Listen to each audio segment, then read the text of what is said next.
Hey guys, I'm Pixel Dan, and this is a review of the Masters of the Universe Classics Dylamug from Super 7. That is right, my friends, a new batch of Masters of the Universe Classics action figures has finally been delivered to those who were able to pre-order these. And this guy right here, the evil robot of endless expressions, is a figure that I never thought we would see in the Classics line. All due to the fact that he is so unique. This line has been built on the reuse of parts, specifically the original buck, or the body that was designed for the Classics line.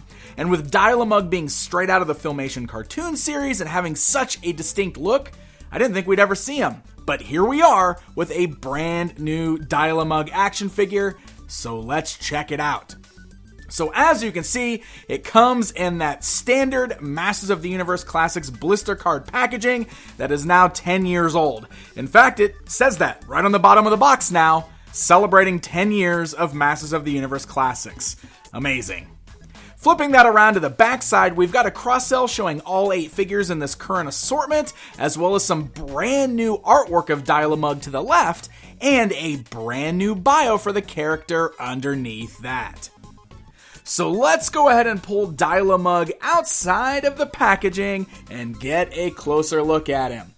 So, yes, this guy comes out of the Filmation She-Ra Princess of Power cartoon series. However, he is part of Collector's Choice, which is actually the Masters of the Universe Classics toy line, not the Club Grayskull / Filmation toy line. I know, it's all very confusing. Trust me, I'm not exactly sure the distinction between the two, because this guy does look very Filmation. Now, usually when a figure is included in the Collector's Choice line, which is just your standard Classics line, they have a bit more detail, they're a bit more toyetic, they're not as simplified as the designs from Filmation. But like I said, Dylamug looks pretty incredible here. Now, he does have a few interchangeable pieces, which allows you to kind of display him with either your Filmation look or your more toy horde look, and we'll get to that in just a bit. First of all, let's talk about the scale.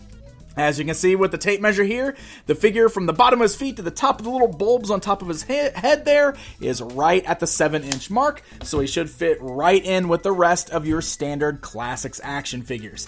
And he is 100% brand new. He has to be. There's no way you could reuse parts for this guy because his build is so incredibly different. So what does that mean for articulation? Well, let me show you, my friends. So, he does still feature ball joints at the shoulders, which are way up here at the top of his head on the side of his cylindrical robot body. So the arms can go outwards, they can move forwards, they can move backwards. They do have these cool little wires here, which are made of a really nice soft pliable plastic, and as you can see, they're long enough that they do not hinder the movement whatsoever. They actually move right along with the arms, so that is very, very nice.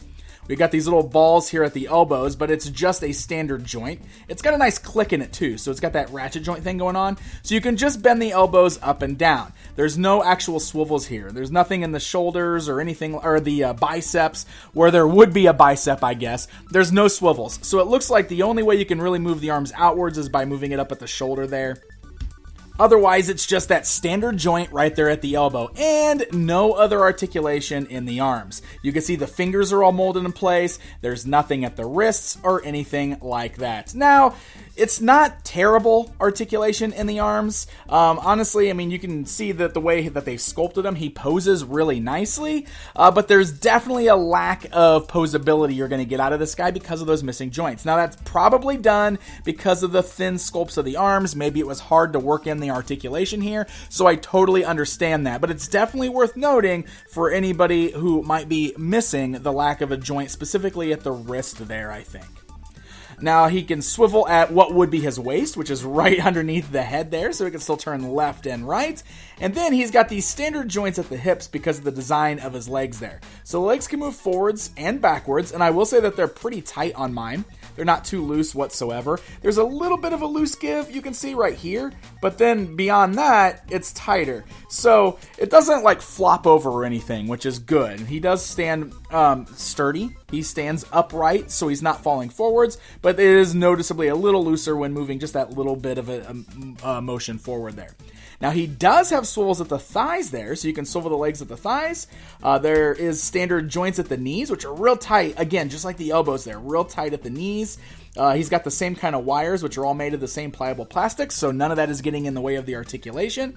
And then he does have a ankle joint that allows the feet to move up and down, and they do rock side to side. So you're going to be able to get more posing options out of the legs than the arms. And he's pretty sturdy. He's actually balancing quite well. He kind of falls backwards a little bit, you can see, but it's pretty easy to be able to get him standing upright, just kind of mess with his pose there, and he does balance really nicely. The feet are long enough that they're holding him upright. I was a little worried about that since he's got these really skinny legs and like this big bulky upper body here, but he seems to be balancing just fine. So the figure is mostly all gray here. There's not a lot of other color going on except for in the Horde logo there and his face there. And then the face is the really fun little extra action feature. Now, he's noted as the robot with endless faces. It's not quite endless, but you can switch the facial features here, working very similar to, like Triclops' spinning eyes, or maybe even Man-E-Face's with the knob on top of his head. You can just use your finger to rotate the mouth portion and the eyes portion of this to mix and match parts to get some different looks. Like, we've got him looking very sad now, or we can change these eyes where they're very, very squinty. You've got like an open, toothy, like almost like a yelling mouth. You've got a smiling mouth there. So there's a lot of different options between the 3 different eyes and the 3 different mouths that you can actually mix and match and get some very cool different looks for Dylamug. Another part that I really like is the top here. And those are these little bulbs that are on top. So these are like these translucent pieces that are over like some sculpted parts. So it looks like there's like kind of like little knobs or antennas or, inside circuitry there, all on the inside of all those bulbs. These are non-removable too, so it's just part of the sculpt. But it looks really cool. It definitely helps kind of bring that whole robotic look to life on this guy. So that's actually some really nice detailing. But that is going to bring us to the Horde emblem, which you might have noticed kind of fell right off the figure when I leaned him forward to show you those bulbs. So he does have an interchangeable Horde bat emblem on his head. So that plugs into this little notch there, and you can see it's not falling off right now, but it's real easy to bump off. It doesn't lock on there super, super tight. It's just like this small little notch there, and then a little peg on the back, so you can plug on this Horde emblem. Now this goes back to what I mentioned at the very beginning, where he's got some interchangeability, so he can fit in with your more Toyetic Classics figures or your Filmation style figures. This Horde emblem right here is the way he appeared in the Filmation cartoon series. If you want your Dylamug to fit more in with your toy Horde figures, he's got this more detailed red Horde bat with Hordak's face in the middle that looks a lot more like the Horde emblem that all of your toy versions of the evil Horde are wearing. So, it fits in there just the same. This one actually fits tighter. You can see I actually have to give a little bit more of a pull to pop it off. So it's kind of cool that we've got that option. Honestly, since I'm used to seeing him from the Filmation series, I'm probably going to display him this way, but I know that there are folks out there who will probably prefer to have him matching the rest of their evil Horde figures from the toy line. Now he has one more attachment here, and that is another version of that evil Horde emblem, but this one has got a little laser blast firing out of it. So you can see there's a little bit of extra paint deco, like some dry brushing, like yellow on there that makes it look like a burst on both the front as well as the tip here where the burst is ending. This is a neat attachment. However, the bolt itself is painted the same solid color red as the actual bat emblem. I really wish that this was a translucent red to really kind of give off the fact that this is a laser bolt blast, because as it is, it doesn't really look like a laser. It looks like something that he's like protruding out of his head there, like a javelin or something. I don't know. It doesn't really come across like a laser blast the way it's supposed to, and it's definitely due to the lack of translucent plastic. So honestly, I probably won't be using this piece personally. I wish it had just a little bit of that extra flair using some translucent red. So there you go, my friends. There is a look at Dylamug. He is a very, very different figure from almost anything else we've ever seen in the Masters of the Universe Classics line. And you know what? I love him. He's a character who I always thought really stood out. He's very goofy looking. He totally fits right in with that Filmation aesthetic, but it's really awesome getting our first ever action figure of this guy. I think he's one of my personal favorites from this batch. He's definitely going to be one of those figures where if you like Filmation, you're going to love him. If you're not a Filmation fan, maybe he's not for you. But despite that, the Four Horsemen did an amazing job bringing the look of that character to action figure form, and Super 7 did a pretty great job of producing him, as he's got some pretty nice tight articulation and a really solid look.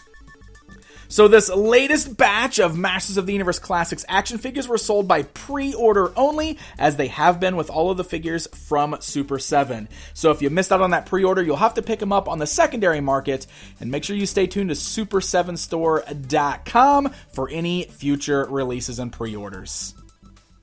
Hey guys, thank you so much for watching this video. If you enjoyed it, please hit the like button, leave me a comment to let me know what you think, and don't forget to subscribe. Until next time,